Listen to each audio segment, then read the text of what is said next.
Olá, pessoal, tudo bem?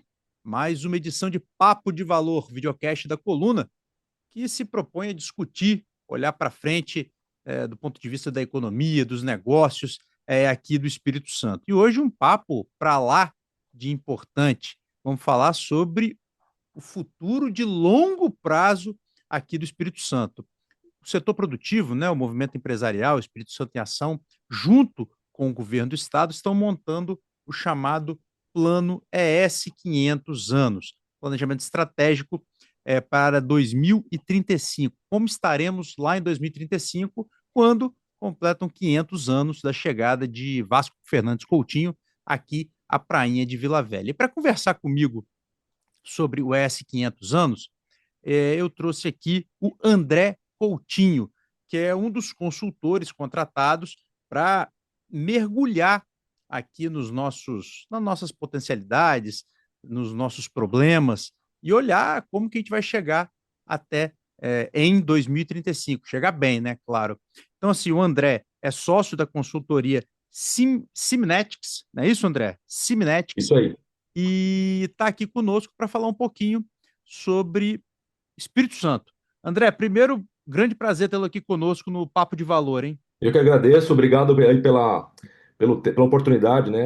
Sem dúvida é um marco aí na história do Espírito Santo, o S500. Bom, vamos lá. O S 500 anos, como eu falei aqui na abertura, André, tem o objetivo de fazer um planejamento estratégico, um olhar de longo prazo aqui para o Espírito Santo.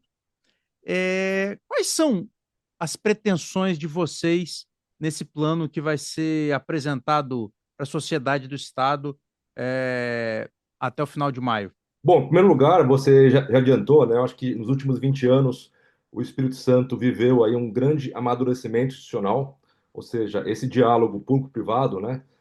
Que resultou aí em diversos planos, né? Ele chega no momento, né, em que o Estado ele tem condições de elaborar um plano de Estado e não de governo. Ou seja, a gente está falando de um grande esforço aí coordenado e colaborativo de dezenas de instituições do setor público, privado, universidade, sociedade civil, mas também de uma governança, ou seja, em março tivemos a lei estadual 12.375, que aprova uma governança, né, multissetorial, ou seja, essa governança não pertence ao governo, mas sim à sociedade capixaba, e ela deve, então, transcender, né, os diversos ciclos políticos, né, os governos se elegem a cada 4 anos, e a governança do S500 ela supera, né, o ciclo político. Então, eu diria que essa é uma característica muito importante aqui desse movimento, né? Eu chamo de movimento que vai além do plano, né? Ou seja, um movimento de 10 anos. E também a participação social, né? A gente percebe que a sociedade civil ela está mais mobilizada, né? Ela mais consciente, né? Da necessidade de participação, né? De controle social, né? Ela quer saber os rumos do Estado, né? E para onde que o Espírito Santo deve caminhar nos próximos anos, né? Então eu diria que teve uma série de evoluções aí o ES500 comparado aí aos planejamentos anteriores, mas sem dúvida, né, a base, né, a fundação para que esse plano ele possa acontecer é essa maturidade público-privada, né, já estabelecida no Estado. É um grande ativo, eu diria, né? Você, André, você cita um ponto que, que, na minha visão, é fundamental, que não se trata de uma política de governo, mas uma política de Estado, né? Porque a gente está falando aqui de educação, saúde, desenvolvimento econômico, social, então, assim, tecnológico. Então, assim, não pode ser algo assim, esse aqui é do governo X, esse é do governo Y. Ainda mais uma sociedade polarizada que a gente está vivendo. Então, é fundamental esse ponto. É, Quando a gente conversa com muitos empresários que chegam aqui no estado, muitos deles falam assim: olha, um dos grandes ativos do Espírito Santo é o equilíbrio institucional. Você toca um ponto nessa sua última resposta, você toca um pouco nisso. Você é um cara de fora do estado. O que mais te chamou a atenção quando você começou a mergulhar nessa situação do Espírito Santo para você montar esse planejamento estratégico? O que mais te chamou a atenção nesses últimos meses? Olha, em primeiro lugar, eu diria que existe um trânsito, eu diria, muito favorável, né, entre as diversas instituições. Então, por exemplo, Se a gente convoca, por exemplo, as associações empresariais, né, sejam elas da indústria, do comércio, do transporte, da agricultura, né, elas são muito predispostas, né, a colaborar com dados, com reflexões sobre o futuro, né, e da mesma forma o governo do estado, né, representado aí não só pela Secretaria de Planejamento, que é quem está dando o ritmo desse plano S500, mas também as outras secretarias. Então, existe de fato, né, um diálogo aí regular, permanente, né, e saudável, né, entre os setores público e privado, né, e que sem dúvida é um grande muito favorável, né, para quem quer realmente planejar não só 10 anos, mas mais, né, 20, 30 anos, né. A gente percebe hoje, olhando para as missões, né? Então, eu vou falar daqui a pouco sobre as 5 missões que são os grandes objetivos do S500, né? Essas 5 missões, elas só vão ser possíveis de se realizar se você tiver, então, um trabalho coordenado, né? Entre essas várias instituições, né? Então, eu diria que a própria metodologia que foi aplicada nesse plano, né? Ela pressupõe essa colaboração, né? Esse diálogo permanente aí por privado. Né? Agora, você falou que assim, você conversa com as instituições, as entidades, né? E eles te passam as informações. Você vai na Secretaria de Planejamento e tem ali uma vontade de também de passar as informações, de contribuir. Isso não acontece em outros lugares? Isso não é normal, não, no restante do Brasil? É muito raro, né? A gente tem, inclusive, exemplos, né, de estados que têm feito esse esforço. É o exemplo do Rio Grande do Sul, por exemplo, né? O Rio Grande do Sul já tem há 15 anos trabalhado de forma coordenada, né? E nesse sentido conseguiu, né, por exemplo, se tornar um dos estados referência no país em inovação, né? Hoje tem diversos polos tecnológicos, né? Um estado que diversificou sua economia, né, para a economia de maior valor agregado. Então você tem sim exemplos de estados, mas não é a maioria. A maioria dos estados brasileiros, né, eles vivem uma dependência muito grande do governo, né, ou seja, o governo ele de fato dita, né, a alocação de recursos, como acontece, por exemplo, em muitos estados do norte, nordeste, né, e do centro-oeste. Então, o que acaba acontecendo é que a sociedade acaba dependendo demais do governo, né? Inclusive, quando a gente fala do próprio emprego, né? Da sociedade, o emprego público ele tem uma parcela significativa aí no emprego. Então, quando os empresários, né, eles têm essa maturidade e essa predisposição a se preocupar, de fato, com o futuro, né? E aí eu falar de futuro não só dos investimentos privados, né? Mas, sobretudo, das parcerias público-privadas, né? E também as contribuições que o setor privado realiza, né, por meio de educação, né, por meio de projetos aí na cultura, saúde e tantas outras áreas, né? Então a gente vê de fato que é um amadurecimento dos empresários também, né, que acabam se preocupando com uma questão social, né? E claro, o governo é predisposto a colaborar, né? Quer dizer, você vê muitas situações em que o governo ele parece que ele não cria essa relação simbiótica, né? É muito mais talvez uma relação mais parasítica, né? Do que simbiótica, né? Entre governo e setor privado, né? Então eu diria que é um ingrediente essencial para quem quer realmente realizar esse futuro aí das missões. Você, antes de eu entrar em outros temas aqui, acho que vale a pena explicar para quem está nos acompanhando que missões, que 5 missões são essas. Acho que vale a pena dar um Sim, overview aí no que vai ser apresentado aí até o final de maio. a gente tem, então, nesse último ano, trabalhado foram dezenas de instituições, centenas de especialistas, né, e muita participação social também.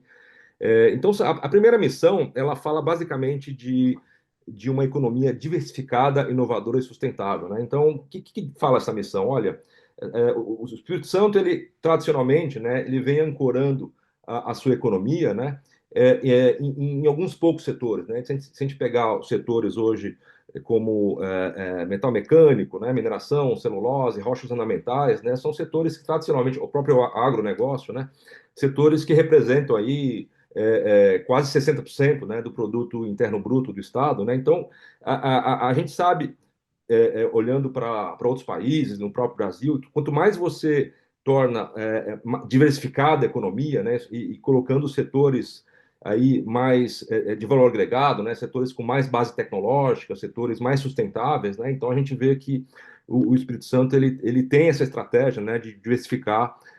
E aí, só dando como exemplos, né, para setores como economia criativa, saúde, bem-estar, energia, né, economia azul, que é um setor que está nascendo agora no estado, né, aí, na região costeira, né. Então você tem, a gente acaba abrindo espaço para esses novos setores, né. Da mesma forma, né, essa primeira missão de economia diversificada, né, e sustentável, inovadora, fala também de uma infraestrutura que sem gargalos, né, seja aeroportuária, rodoviária, né, mas também de um ambiente de negócios competitivo, ou seja, um ambiente de negócios desburocratizado, e também que promova melhorias aí no ambiente, né, como, por exemplo, simplificação tributária, né, e também os ecossistemas, né, de empreendedorismo, de inovação. Aí eu estou falando já das diferentes regiões, né, os vários polos aí onde esses setores que eu acabei de comentar acabam se desenvolvendo, né, com universidades, né, com empresas apoiando, né, a inovação, né, empreendedores e por aí vai. Então, essa é a primeira missão, né, uma missão, digamos assim, de caráter mais econômico. Né? A segunda missão, ela é uma missão crítica, né, que a gente chama ela de polo de competências, né? Ou seja, o que é a missão de capital humano, ou seja, de pessoas qualificadas, né? Então, aqui a gente está num grande esforço de qualificação profissional ou de requalificação, né, para que o Estado, de fato, ele tenha pessoas capacitadas, né, habilitadas, em competências do século XXI, ou seja, competências técnicas, competências digitais, socioemocionais, né? Então, a gente está falando aqui de um grande esforço educacional ao longo da vida, né? Não só na educação básica, né? Passando aí pelo ensino médio, universidade, né? Ensino técnico também, né? A gente tem hoje, por exemplo, uma meta aqui nessa missão 2, né, de dobrar o ensino técnico, né? Então a gente vê aí uma grande, vamos dizer assim, um grande esforço, né? Como foi feito em outros países em algum momento, né? Como Coreia do Sul, né? Japão e por aí vai, né? De educação, né? Educação é um grande choque de educação. Essa é uma agenda antiga, mas claro, hoje a gente tem tecnologias, né? Tem muito mais vamos dizer assim, coordenação, né, não só do governo, mas também do setor privado para que isso aconteça. Então, a missão 3, ela fala do cuidado integral. Né? O que é cuidado integral? É uma perspectiva que coloca o cidadão capixaba no centro. Né? No centro de quê? No centro da segurança, né? De um Estado mais seguro, né?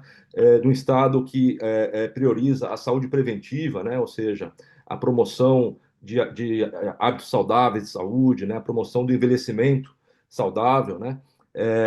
Mas também olhando para a coesão social, né? Ou seja, a comunidade engajada, né? E combatendo, né?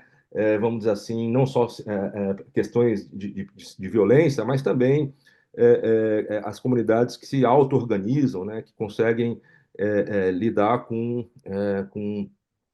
uma sociedade mais equilibrada, mais inclusiva, mais justa, né? Redução da moradia também compõe essa missão 3, né? Redução do déficit obsessional, desculpe, e também uma mobilidade mais acessível. Aí nós temos uma missão 4 que está muito em linha, né? Com todo esse objetivo global, né? Da sustentabilidade e da resiliência climática, né? Então, essa missão 4, ele é uma missão que basicamente trata do plano de transição energética, né? A gente sabe que o Estado ele não vai fazer essa mudança rapidamente, ele vai precisar pelo menos uns 20, 25 anos, mas que já tem sim um caminho a ser trilhado, né? Para chegar aí numa matriz mais limpa, né? Energia solar, eólica, né? Ele vai passar aí por uma substituição das fontes aí fósseis por renováveis, né? Com focos aí no meio do caminho aí em uso de biometano, gás natural renovável, né? Não só no transporte, na indústria, né? Então a gente está falando de uma grande descarbonização. Mas essa missão 4 fala também de economia circular, ela fala de segurança hídrica, né? Ou seja, o Estado com uma maior capacidade, né, de regenerar seus recursos hídricos, né? E também fala do grande planejamento, né, que a gente sabe da urgência, né, dado o que aconteceu aí nas enchentes em alguns estados, né, de uma resiliência urbana, né, nas cidades aí, nos territórios, para conseguir lidar com com as mudanças climáticas. E finalmente, né, não menos importante, uma missão 5 que a gente chama de Espírito Santo ágil e inteligente, né? A gente está falando aqui de um Estado que investe em infraestrutura pública digital e em serviços digitais. Isso vai tornar o Estado mais eficiente, mais transparente, né? Isso vai gerar eficiência a ponto de liberar recursos, né, para que o Espírito Santo possa investir na saúde, na educação, né, na economia, né? E também a gente está aqui falando de cidades inteligentes, né, que utilizam aí de tecnologias para deixá-las mais conectáveis, né, mais conectada e também mais inclusiva, né?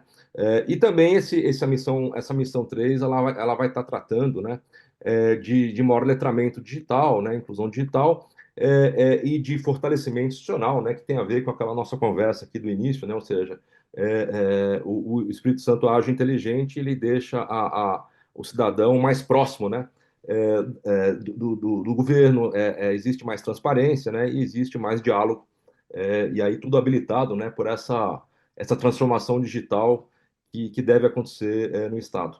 Você acha que o Espírito Santo carece de se vender melhor lá fora? Falo Sem fora dos dúvida, nossos limites. E aí eu falo de se vender melhor fora do Espírito Santo, no Brasil e também fora do Brasil. Você acha que a gente tem esse problema? A gente carece disso? O capixaba, o sem Espírito dúvida. Santo? Eu estou de acordo contigo. Eu diria assim, esse para mim se fosse para priorizar, né, colocar aqui os projetos prioritários, né, e o plano deve fazer isso, né, esse é sem dúvida um projeto ultra prioritário, porque se o Espírito Santo não faz isso, outros estados estão fazendo, né? Então, a promoção internacional, não só para atrair investimentos, para levar os produtos e serviços do Espírito Santo para o mundo, né? Então, e claro, tudo de forma coordenada, né? Com o governo federal, né? Com as associações de indústria, de comércio, de agricultura. Então, claro, é um esforço institucional importante, né? Mas ele precisa ser feito, né?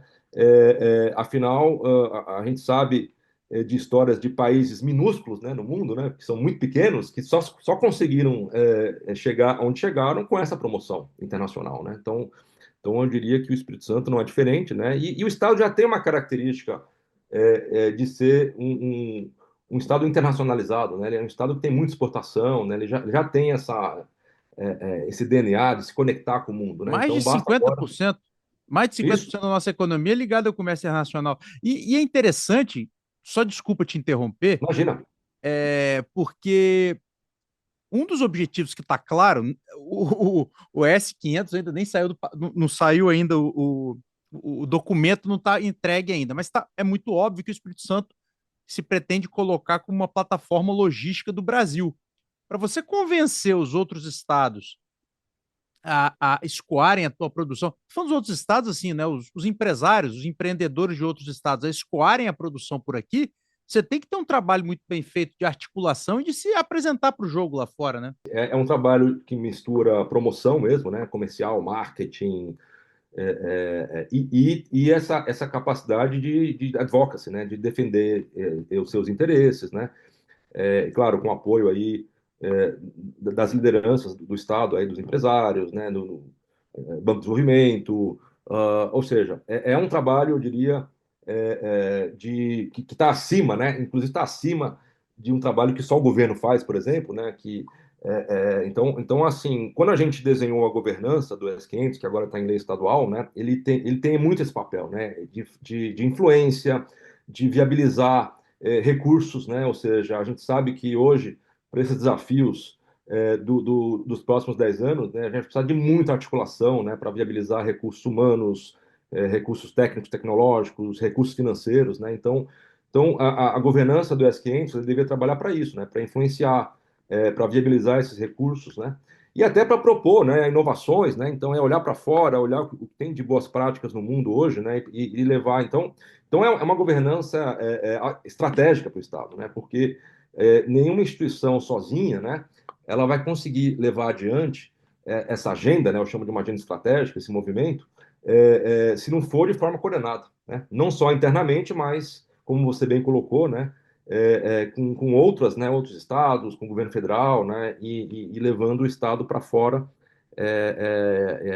A gente usa uma expressão que é de, vou chamar em inglês para depois traduzir, que é o place branding, né? Ou seja, eu preciso criar a marca e a identidade do Espírito Santo, né? Quer dizer, eu, por exemplo, quando cheguei para fazer esse plano, né, eu não conhecia as maravilhas turísticas que o Estado oferece, né? Então, a gente sabe hoje que tem pelo menos aí umas 5 ou 6 regiões que são extraordinárias para turismo, né? A gente não conhece, né? Assim como eu não sabia que o Estado ele tem hoje um polo de saúde muito desenvolvido, né? Para, enfim, para alguns tratamentos. Então e economia azul, mesma coisa, né? O Estado lançou aí o primeiro mestrado em economia do mar, né? Economia azul. Então, o Estado ele tem seus ativos ali, tem suas potencialidades e a gente acaba não conhecendo por conta dessa não promoção, né? E também É, você falou dessa guerra por cérebros, né? Vamos colocar assim. Sim, Você precisa criar um desejo para que essas pessoas venham, né? Porque se você não cria o desejo, fica mais difícil de competir, né? Embora você tenha muitos ativos. olha, tem um fenômeno hoje no mundo chamado nômades digitais, tá? Para mim, esse é um excelente indicador. Eu até indico, vou fazer uma propaganda aqui, nomads.com, né? Esse é uma plataforma que os nômades digitais do mundo usam, tá? Então você entra lá e lá tem as cidades do mundo inteiro. E eu sempre digo hoje para o gestor público, né, para você entender a competitividade, né, se o lugar é atrativo, você entra no nomads.com e veja lá o que os nômades digitais estão avaliando sobre você, porque lá eles avaliam absolutamente tudo, desde infraestrutura, segurança,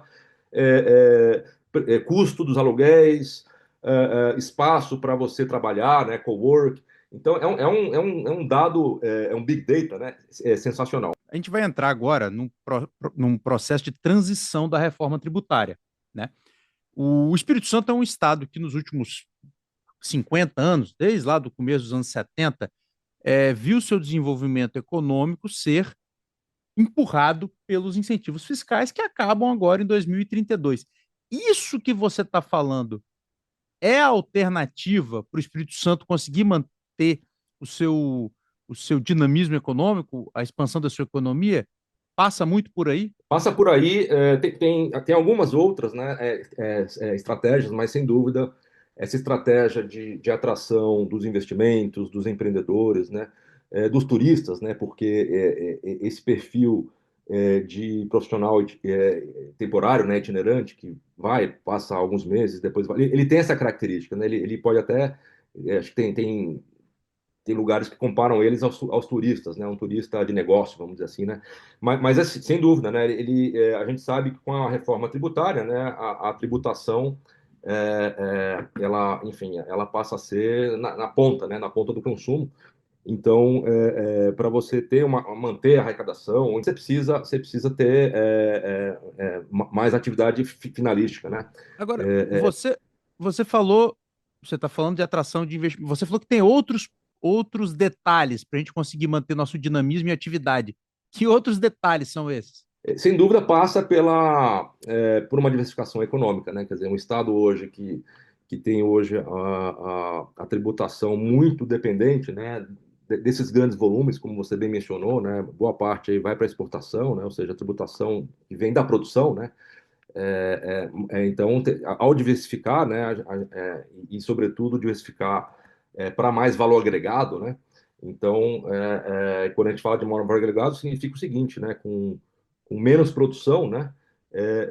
Eu consigo produzir e comercializar produtos e serviços onde eu tenho maior valor unitário, né? E, portanto, a arrecadação fiscal sobre esses negócios ela é maior, né? Proporcionalmente, né? Então, eu diria a diversificação por si só também, a médio e longo prazo, ela provoca, vamos dizer assim, ela melhora a situação. Mas eu não queria aqui só ficar aumentando a arrecadação, eu diria assim, com a missão 5, quer dizer, o grande objetivo da missão 5, no fundo, é tornar o Estado mais eficiente, mais produtivo, né? E a digitalização, a gente já sabe, por histórias em outros setores, como o setor de serviços, tem o setor bancário, por exemplo, né? O setor de varejo, né? Que a digitalização ela tem um impacto fenomenal na eficiência, na produtividade, né? ou seja, um governo digital, né, um governo que investe em serviços digitais, em infraestrutura pública digital, né, ele deveria liberar recursos, né? Então, se cai a arrecadação, quer dizer, o Estado digital, ou o governo digital, vamos dizer assim, ele torna tudo mais eficiente, né? Então, eu não fico nessa luta olha, baixou a arrecadação, eu tenho que aumentar imposto, né? Quer dizer, essa é uma equação que muitos países, inclusive, estão caindo nela agora, né? De ter que ficar aumentando imposto para cobrir gastos, né? O Brasil também está sofrendo muito com isso, e a gente sabe que esse não é o caminho, né? O caminho é ser mais eficiente. E você acha que esse milagre é possível?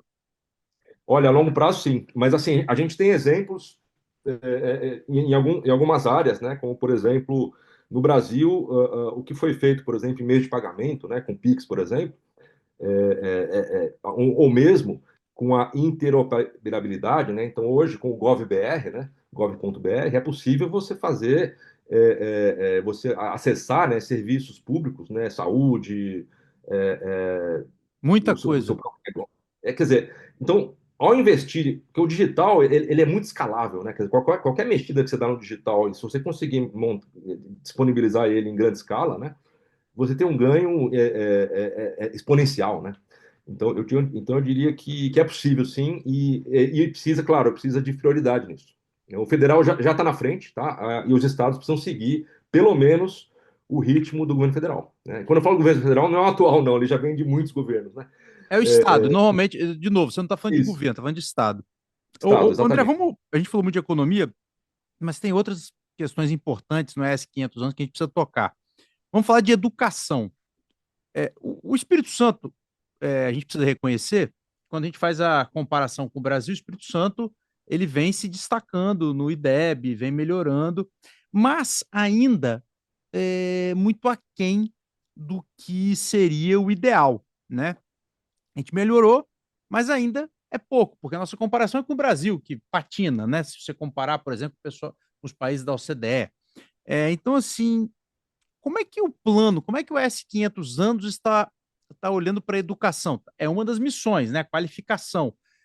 Como é que a gente consegue mexer nesse ponteiro da educação, que é algo que não só o Espírito Santo, mas o Brasil todo patina. O Espírito Santo patina um pouco menos, mas ainda patina nessa questão da educação. Então, a educação, como você bem sabe, né, é uma agenda antiga do Brasil, né, que, inclusive ela foi assimilada pelo setor privado, né, então não é à toa que tem mais de 100 fundações de institutos privados, né, cuidando de educação, né, claro, é, numa dimensão em escala bem menor do que o governo é capaz, né, o MEC, os governos estaduais, municipais, mas existe sim hoje no Brasil um consenso público-privado de que precisa virar essa educação, né? Só que a gente sabe que os indicadores não mostram, né, essa evolução. A evolução é muito lenta no Brasil, a gente tem que reconhecer essa dura realidade, né? Então, o que, que a missão 2, né, o polo de competências, ela está trazendo, né? Primeiramente, ela vai acelerar a jornada em tempo integral, a escola em tempo integral, né, que já é um plano estabelecido, mas que então vai acelerar, né? A gente tem, por exemplo, uma meta aí de pelo menos metade das escolas, com 25% dos alunos nessa jornada integral, né? A gente tem também, como eu disse no início, né, pelo menos duplicar o ensino profissional técnico, porque o ensino profissional técnico ele te dá essa capacitação necessária, né, seja ela para o digital, ou seja ela, na verdade, para qualquer déficit ou lacuna que exista hoje, né, de competências no Estado, né? Vou mencionar algumas, né? Por exemplo, existe hoje alguns profissionais da saúde, por exemplo, né? Na área de enfermagem, por exemplo, ou mesmo nas engenharias, né? As indústrias carecem muito de alguns perfis de engenheiro, então tudo isso, né, faz com que o ensino técnico ele tenha uma relevância no Estado, e não só na capital, mas de forma ampliada ali por todo o estado, né? Então ele tem que alcançar as diferentes regiões, né? Que mais? Aí a gente fala mais do médio e longo prazo, quer dizer, hoje você tem tecnologias educativas, né? A chamada inovação educativa, que pode dar um salto, eu diria, bem importante, né? Na qualidade do ensino, da aprendizagem do aluno, né? Utilizando todas essas tecnologias que a gente conhece hoje, né? De inteligência artificial, né?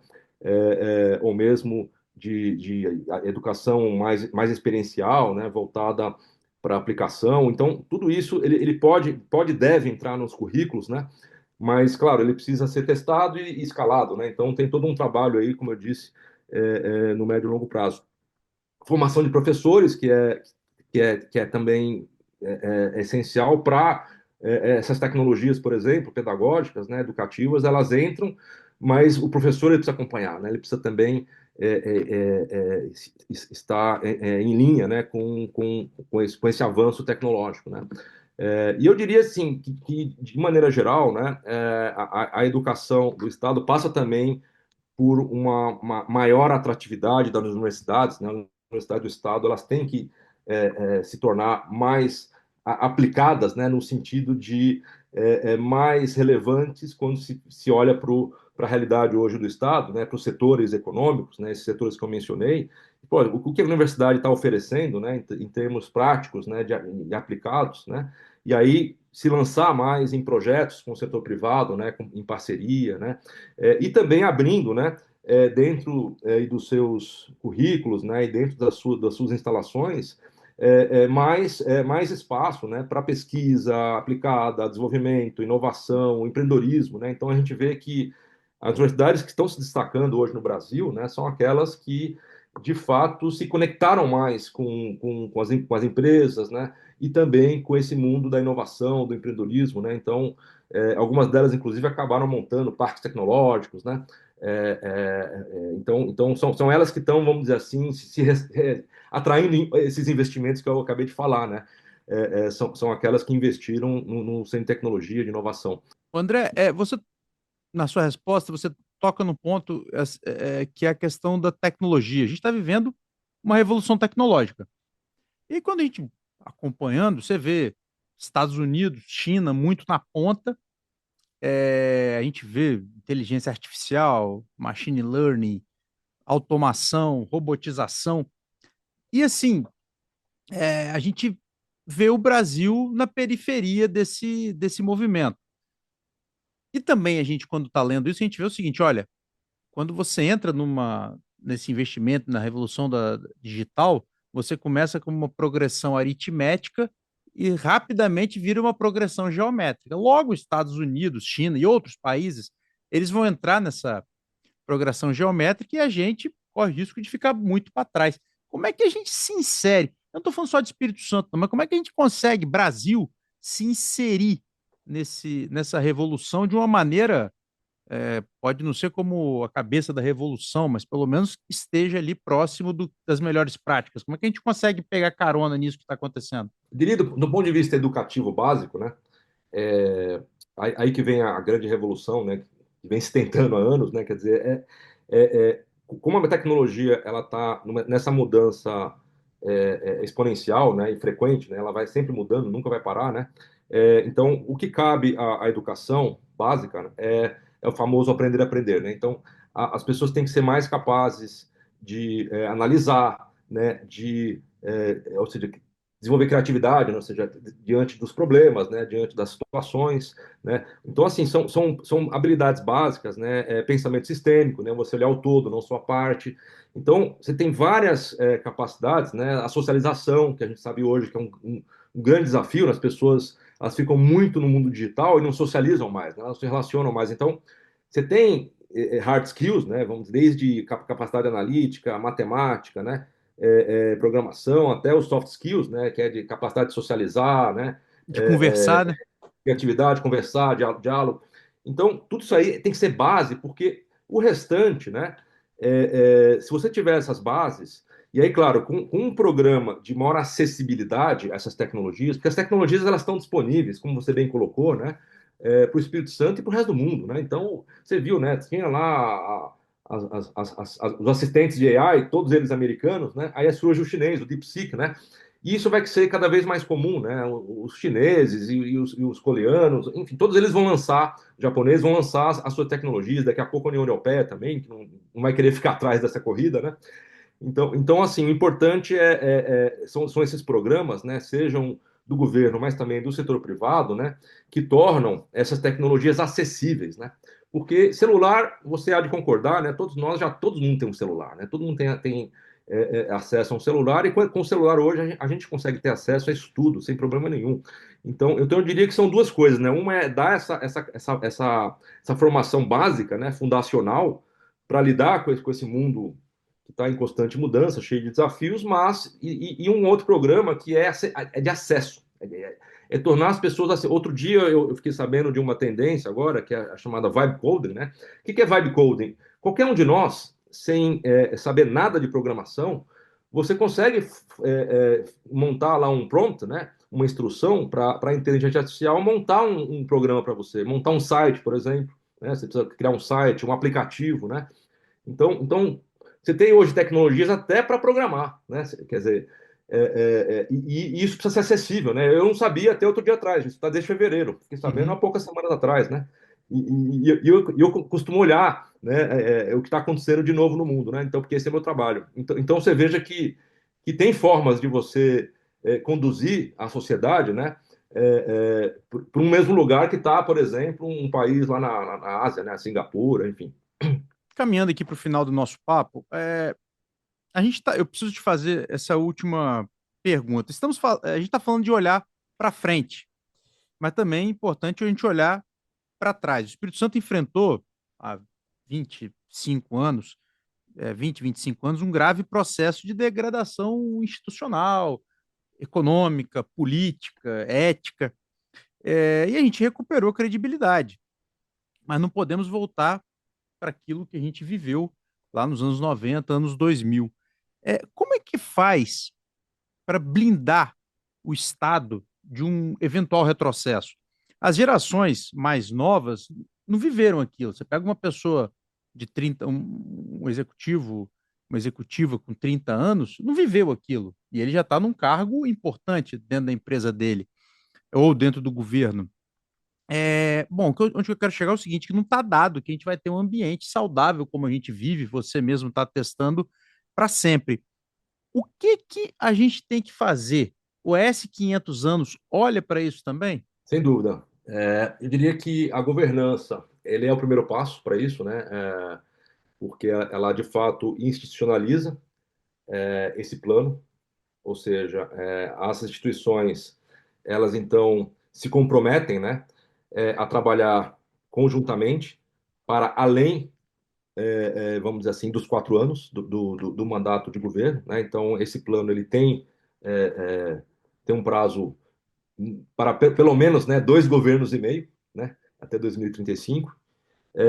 Então, eu diria que a governança ela garante, de certa forma, né, essa transcendência política, né, ou seja, essa blindagem, né, essa integridade. Né, mas não é suficiente. Né, então, a gente precisa ter também lideranças em todos os setores, né, que façam um trabalho, né, de cobrança e também influenciem outras lideranças do Estado, né, para que trabalhem em prol de uma agenda comum. Né? Então, é quase que um constrangimento, né? Criar formas de constranger aquelas instituições que estão, digamos assim, ou trabalhando por uma agenda própria, única e exclusivamente, né? Ou trabalhando contra essa grande agenda de futuro, né?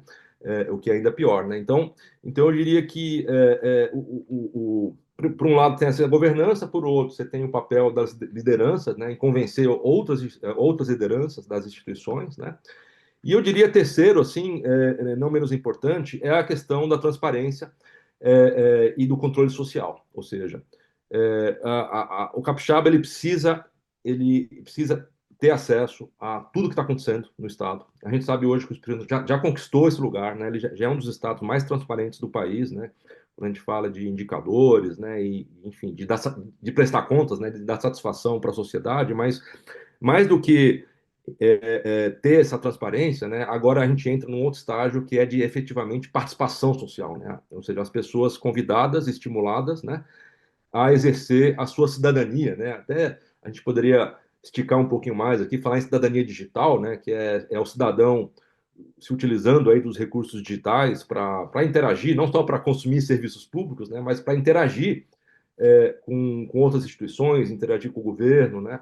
Então, é isso que se propõe o S500, né? Criar realmente um novo estágio, né? De amadurecimento cidadão, né? Eu diria assim, de civismo, né? Vamos usar uma palavra aqui que não se usa tanto hoje em dia, né? Então, a gente está falando de uma nova era aí de civismo e participação social, que eu diria que esse talvez seja o maior ganho, né, que o Estado ele pode ter, né, quando a gente fala de abrir, né, abrir um planejamento de Estado e não de governo. André Coutinho, sócio da consultoria Simenetics, que está ajudando na formatação do plano S 500 anos, Planejamento Estratégico 2035 aqui do Estado do Espírito Santo, do Estado do Espírito Santo, é importante destacar isso. Muito obrigado pela participação aqui do Papo de Valor. Eu que agradeço e sucesso aos capixabas. Obrigado, André, e obrigado a você que está nos assistindo. Aguardo você na próxima edição do Papo de Valor. Grande abraço.